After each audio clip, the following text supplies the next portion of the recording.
네, 토마토 전략실입니다. 정재관 전문가와 함께하겠습니다. 안녕하세요. 네, 안녕하십니까. 네, 뉴욕 증시는 혼조세인데 고용 지표는 상당히 좋았습니다. 네. 의미를 좀 봐야 될 것 같아요. 자, 오늘 장 움직일 수 있는 체크 포인트 3가지부터 살펴보겠습니다. 하나, 불안한 3분기 실적 발표. 둘, 불확실한 스페인 구제 금융. 셋, 2000선 내외 공방전 지속. 이렇게 3가지 체크포인트 중에서 먼저 첫 번째, 불안한 3분기 실적 발표부터 짚어보도록 하겠습니다. 자, 우리나라에서는 삼성전자가 지난주에 잠정 실적이 나왔고, 네. 이제 미국에서 화요일 알코아를 시작으로 어닝 시즌이 개막이 되게 되는데, 사실상 어닝 시즌에 대한 기대감이 높지는 않아요. 네, 그렇습니다. 이미 시장에서는 실적이 별로 안 좋을 거다라고 하는 부분이 많이 언급이 됐기 때문에 이에 따라서 눈높이가 좀 많이 낮아지지 않았냐 이렇게 볼 수도 있겠는데, 사실상 이제 유럽 증시나 이제 글로벌 중에서 이제 유럽이나 미국, 우리나라까지 포함해서 모두 좀 주가 지수가 정체 국면을 맞이하고 있는 그런 상황에서의 모멘텀이 크지 않기 때문에 실적 발표 시즌을 맞이해서 실적이 좀 모멘텀이 되면 좋겠습니다만, 아무리 눈높이가 낮았다고 해도 기대치에 못 미치거나 아니면은 기대치보다 또 이제 좀 상향 조정된 업체들 같은 경우는 기대치 못 미칠 경우에는 좀 주가에 악영향이 될 가능성이 현재 높지 않나 보여집니다. 단적으로 우리나라 같은 경우도 삼성전자가 시장 예상치를 뛰어넘는 서프라이즈 실적이 나왔음에도 불구하고 지속적인 외국인 쪽에서 매도라든가 이런 부분이 많이 진행이 되었는데, 말씀하셨다시피 이제 이번 주 내일부터 발표가 되는 알코아의 실적 발표를 시작으로 해서 미국에서도 실적 발표 시즌이 본격적으로 도래가 되는데, 지금 이제 S&P 500기업 중심으로 본다라면 거의 한 3년 만에 처음으로 분기 단위의 실적에 대해서 약간 50% 이상 기업이 실적이 하향 조정될 것으로 전망이 되고 있는 양상입니다. 항상 이제 실적 발표 시즌에서 항상 알코아가 미국에선 첫 테이프를 끄는데, 알코아의 어떤 실적에 대한 방향성 내지는 그 이후의 주가의 방향성에 따라서 그 해 당시의 어떤 그 분기의 실적 발표 시즌에 주가 동향이 좌우되었던 경우가 좀 많이 있었는데, 지난 2분기는 알코아가 좀 실적이 안 좋았습니다. 물론 이제 안 좋았던 시장의 전망치보다는 그나마 좀 괜찮아서 주가가 크게 움직이진 않았었는데, 이번 3분기도 결국엔 중국을 중심으로 하는 원자재 시장이라든가 아니면은 지표 자체의 어떤 부담감이라든가 경기상이 좀 안 좋기 때문에 3분기 실적도 그렇게 썩 좋을 거라고 전망되지는 않고 있고요. 그리고 일단 그거보다는 더 금융주 쪽에 더 많이 신경이 많이 쓰이긴 합니다만, JP모건 체이스를 비롯한 유통업체인 코스트코라든가 이번 주 실적 발표를 앞두고 있는데, 대부분 좀 실적에 대해서 이렇게 큰 기대치가 없다라고 하는 측면을 감안해 보면 다소 이번 분기 실적 발표에 있어서는 어떤 기대치는 상당히 좀 낮아지지 않나 좀 보여집니다. 그만큼 일단 단적으로 간밤에 있었던 실업률이 상당히 나쁘지 않았음에도 불구하고 주가가 많이 오르지 못했던 이유도 바로 이 영향권이 아닌가라 좀 보여지는 만큼, 이번 주 우리나라도 포함해서 미국의 주요 기업들의 실적 발표에 따른 주가 동향에 대해서 조금 눈여겨보는 게 좋을 것으로 판단이 됩니다. 네, 일단 S&P 500에 속해 있는 10개 업종 중에서 9개 업종이 실적 전망을 좀 하향 조정하고 있어서 네. 상당히 좀 기대감은 낮은데, 만약에 이 깜짝 실적이 발표가 된다면 박스권에 갇혀있는 미증시도 네. 어떻게 좀 박스권을 돌파할 수 있는 그런 모멘텀이 될 수 있을까요? 일단 실적이라고 하는 부분은 당연히 좋아지면은 모멘텀이 될 수 있다라고 좀 보여지긴 하는데요.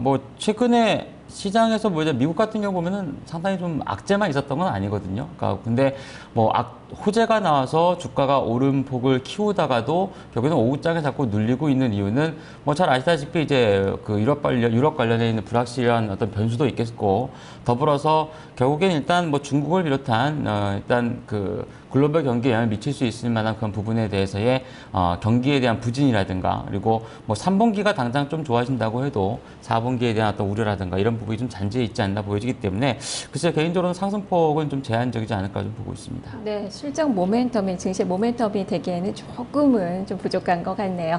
자, 두 번째 체크포인트 살펴보겠습니다. 불확실한 스페인 구제금융. 스페인의 구제금융이 점차 늦어지고 있는데, 당분간은 좀 네. 갈라시아 지방선거도 있고 해서 좀 더 기다려봐야 되겠죠. 네, 일단 기다려보는 건 상당히 좋을 것 같은데요. 문제는 예를 들어서 스페인이 구제금융을 받을 거다라고 하는 내용을 얘기한 지가 벌써 한 달여 가까이 돼가는 것 같은데, 이것을 이제는 저뿐만 아니라 이제 토마토 TV 시청하시는 시청자분들도 대부분 알고 계실 거고, 그리고 증시에 웬만큼 관심이 있었으면은 그래 스페인이 상황이 별로 안 좋으니까 경기상이 안 좋으니까 구제금융을 받을 거다라고 하는 걸 대부분 알고 있기 때문에 사실 구제금융을 받는다고 해서 과연 엄청난 호재가 될 것이냐라고 하는 부분은 상당히 좀 이제 고민을 해봐야 되는 그런 시기가 되지 않나 보여집니다. 당장 구제금융을 받아도 시원치 않을 판에 잘 아시다시피 6개 지방정부가 구제금융을 이미 신청을 했고 상당히 좀 안 좋지만은 얼마 전에 있었던 스페인의 또 국채 발행이 상당히 낮은 금리로 성공을 또 했습니다. 이에 따라서 어떻게 보면은 당장 받지 않아도 될 것 같다라고 하는 뭐 스페인의 어떤 당국의 의지, 정부의 의지가 지방선거를 앞두고 있다라고 하는 어떤 일정 사항과 함께 같이 맞물리지 않나라고 좀 보여집니다. 그만큼 일단 뭐 스페인 입장에서는 뭐 구제금융을 받지 않아도 사실상 뭐 될 만한, 견딜만 하다라고 하는 그런 자꾸 의견을 내놓고 있고, 역으로 이제 뭐 독일을 비롯한 주요 국가들에서는 상당히 좀 불안하니 빨리 구제금융을 받자라고 하는 의지를 드러내고 있는데, 과연 이것이 이제 8일 날 있을, 이제 가까운 시일로 본다라면 8일 날 있을 EU 재무장관 회담이 있을 텐데, 이 회담에서 만약에 구제금융과 관련되는 부분에 대해서의 어떤 뭐 협의점이 안 나오고 아무 내용이 도출되지 않는다라면은 말씀하셨다시피 지방선거를 앞둔 시점까지는 상당히 좀 시간이 길어질 가능성이 높습니다. 근데 그 와중에 이제 얼마 전에 무디스사에서도 언급이 되었던 것처럼 국가 신용등급에 대한 하향 조정 가능성이라든가 이런 부분이 조금 이제 다시 10월 중에 언급될 가능성이 높기 때문에 시간이 뒤로 길어지면 길어질수록 증시 입장에서는 상당히 좋을 게 아무것도 없는 그런 부분이 아닌가라 좀 보여집니다. 차트에서 보시다시피 막상 뭐 스페인 증시는 간밤에 또 1% 이상 상승세를 보이긴 했습니다만, 결국엔 잔재되어 있는 이러한 요인들 자체가 글로벌 증시에 좀 부담감을 줄 가능성이 상당 부분 높고, 모두에 말씀드린 것처럼 모두가 알고 있는 호재라고 하는, 즉 구제금융을 받으면 결국엔 증시가 움직일 것이다 라고 하는 부분에 대해서는 이제는 좀 신뢰도가 자꾸 낮아질 수밖에 없는 그런 구간이 되지 않나라 좀 보여지기 때문에 일단 기대는 하시되 뭐 사실상 어떤 큰 뭐 임팩트 있는 효과를 기대하기에는 좀 힘들지 않나라고 좀 보고 있습니다. 네, 스페인 정부가 계속 신청을 좀 미루고 있어서 이게 상당한 위험 요인인데, 어쨌든 재무장관 회담에서 논의가 될 수 있을지 한번 지켜봐야 될 것 같습니다. 자, 세 번째 체크 포인트로 넘어가 보겠습니다. 네, 2000선 내외 공방전 지속. 계속해서 이런 흐름이 이어지고 있죠. 3주죠, 정확히 이제. 지난달 9월 14일자에 2000포인트대 등정한 이후에 지금 종합주가 지수는 사실 여기서 크게 벗어난 적이 없습니다. 아래쪽으로 한 1970라인 잠깐 보고 왔고, 윗방향 쪽으로는 거의 움직이지 못하고 있는데, 뭐 근 이제 한 달 가까이 이렇게 지수가 정체 국면을 기록하다 보니까 뭐 유가증권 시장에 참여하고 계신 투자자 여러분께서는 굉장히 좀 답답한 그런 지루함을 좀 느낄 수밖에 없는 그런 구간이 되지 않나 보여지는데, 사실 이 부분이 쉽게 깨지기가 상당히 좀 어려운 구간인 것 같습니다. 예를 들어서 삼성전자가 좋은 실적을 내놓고 주가가 뭐 한 하루에 1~2% 정도 오르면 삼성전자의 오름폭에 비해서 다른 여타 업종군들은 주가의 어떤 부담, 뭐 실적에 대한 부담으로 내리막길을 걷기 시작하면 지수는 보합권, 그러면 종목별로 있어서는 상당히 큰 편차가 나타날 수밖에 없는 그런 구간이 아닌가 좀 보여지는데, 그만큼 이렇게 횡보장세를 보이고 있다는 것은 예를 들어서 뭐 단적으로 봤을 때 윗방향 쪽으로 올라갈 수 있을 만한 재료도 많지 않고, 그렇다고 해서 아래쪽으로 가자니 어차피 글로벌 정책 공조로 인해서 유동성은 좀 풀려 있고, 각국의 어떤 중앙은행들의 정책이라고 하는 것이 결국엔 돈을 풀겠다라고 하는 것이기 때문에 아랫방향도 크게 보기가 굉장히 힘듭니다.